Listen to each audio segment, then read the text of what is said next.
खालिद बिन वलीद का ताल्लुक कुरैश के एक नामूर खानदान से था। उनके वालिद वलीद बिन मगीरा मक्का के अमीर तरीन और बासर लोगों में शुमार होते थे।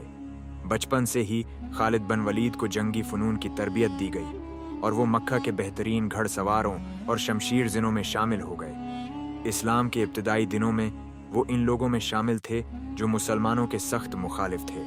जंगी अहद में उनकी क़ियादत में कुफ़ार मक्का ने मुसलमानों पर हमला किया और इस मौका से फ़ायदा उठाया जब मुसलमान पहाड़ पर तैनात तीर अंदाज़ों ने अपनी पोजीशन छोड़ दी। इस जंग में उनकी जंगी महारत ने कुरैश को वक्ती कामयाबी दिलवाई, लेकिन यही महारत बाद में इस्लाम के लिए एक अजीम क़ुव्वत साबित हुई। लेकिन जब मक्का फ़तह के करीब पहुंचा और खालिद बिन वलीद ने इस्लाम के पैगाम को गौर से समझा तो उनका दिल बदल गया। वो रसूलुल्लाह की खिदमत में हाजिर हुए और इस्लाम कबूल कर लिया। उन्होंने न सिर्फ उनका इस्लाम कबूल किया बल्कि उन्हें सैफुल्लाह यानी अल्लाह की तलवार का लक़ब भी दिया, जो तारीख़ में हमेशा याद रखा गया। कबूल इस्लाम के बाद खालिद बिन वलीद ने अपनी जंगी महारत को इस्लाम की सरबलंदी के लिए वक्फ कर दिया। उनकी पहली बड़ी आजमाइश जंग मौता में हुई, जहां मुसलमानों को रोमी फ़ौज का सामना था। ये जंग इंतहाई गैर मुतवाज़िन थी। मुसलमान सिर्फ 3000 थे, जबकि रोमी फ़ौज 1 लाख से ज़ायद थी। ये ऐसा मार्का था जहां बज़ाहिर मुसलमानों की शिकस्त यकीनी लग रही थी। जंग के दौरान मुसलमानों के 3 अजीम सिपह सालार हज़रत ज़ैद बिन हारिसा, हज़रत जाफ़र तैयार और हज़रत अब्दुल्लाह बिन रवाहा यके बाद दीगरे शहीद हो गए। ऐसे नाज़ुक वक्त में मुसलमानों की क़यादत खालिद बिन वलीद ने संभाली। उन्होंने कमाल महारत से फ़ौज की सफ़ बंदी की, दिफाई हिकमत अमली अपनाई और ऐसी चालें चलें कि दुश्मन ये समझने लगा कि मुसलमानों की मदद के लिए मज़ीद फ़ौज आ रही है।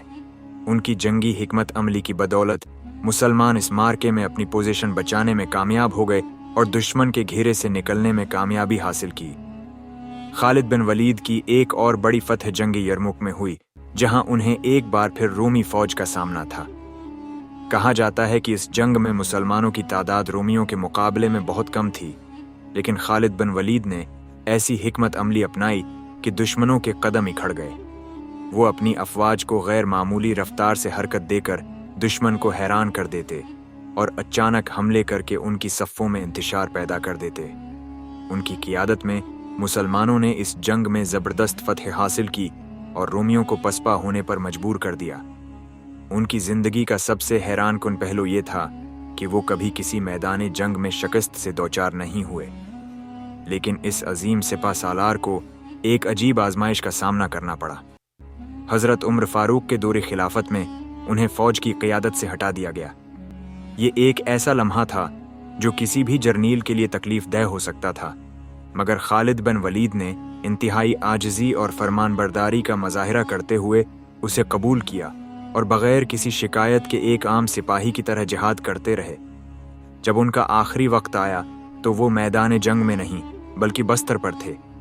वो अफसोस के साथ कहने लगे कि मेरे जिस्म पर कोई ऐसा हिस्सा नहीं जहां तलवार, नेज़े या तीर के ज़ख्म न हों, मगर अफसोस में बस्तर पर मर रहा हूं जैसे कोई आम इंसान मरता है। ये अल्फाज इस बात की अक्कासी करते हैं कि वो हमेशा अल्लाह की राह में शहादत की तमन्ना रखते थे, मगर अल्लाह की मर्ज़ी कुछ और थी। ये थी खालिद बिन वलीद की नाकाबिल यकीन कहानी, जो आज भी दुनिया के अजीम तरीन जर्नीलों में शुमार होते हैं। उनकी जंगी महारत, ईमानी क़ुव्वत और बेमिसाल बहादुरी हमेशा याद रखी जाएगी। अगर आपको ये कहानी पसंद आई तो वीडियो को लाइक करें और मज़ीद इस्लामी तारीख़ के हैरत अंगीज़ वाक़यात जानने के लिए हमारे चैनल को सब्सक्राइब करें।